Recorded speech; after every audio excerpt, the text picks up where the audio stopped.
தமிழ் மொழி, தமிழ் இனம், தமிழ் பண்பாடு போன்றவற்றை தனது உயிர் மூச்சாய் கொண்டு செயல்பட்டவர் புலவர் குழந்தை அவர்கள்.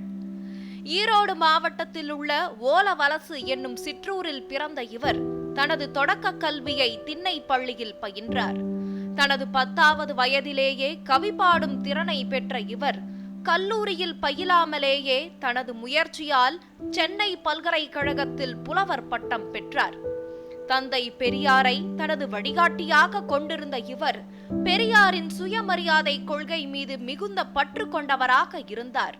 தொடக்கத்தில் ஆசிரியராகவும் பின்னர் பவானி உயர்நிலை பள்ளியில் தலைமை ஆசிரியராகவும் பணிபுரிந்த இவர் பெரியார் தொடங்கிய சுயமரியாதை இயக்கத்தில் தன்னை இணைத்துக் கொண்டு ஹிந்தி எதிர்ப்பு போராட்டத்தில் கலந்து கொண்டார்.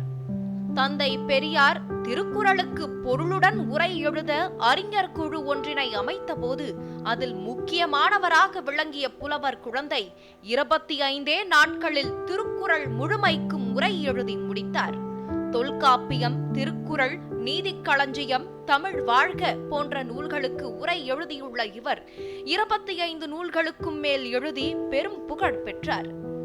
வேளாண் இதழை தொடர்ந்து நடத்திய இவர் கம்பராமாயணத்திற்கு எதிராக ராவணனை பாட்டுடை தலைவனாக கொண்டு ராவண காவியம் படைத்தார். இவரது ராவண காவியம் நூல் திராவிட இயக்க வரலாற்றில் முக்கிய இடம் பிடித்தது. தமிழ் புலவர்கள் எல்லாம் தமிழரை இழிவுபடுத்தும் புராண கதைகளையே பாடி வந்த சூழலில் அதற்கு மாறாக ராவண காவியத்தை படைத்து இழிவை போக்கியவர் புலவர் குழந்தை என்று தந்தை பெரியார் இவரை வெகுவாக பாராட்டினார்.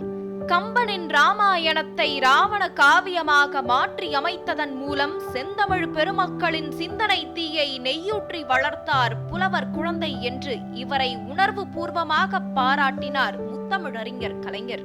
ஹிந்தி ஆதிக்கத்திற்கு எதிராக போராடியவர், தனது பாடலால் ஆரியத்தை தோலுரித்து திராவிடரை தலை நிமிரச் செய்தவர், தமிழரின் இனமானம் காக்க உழைத்த புலவர் குழந்தை அவர்களின் நினைவு தினம் இன்று.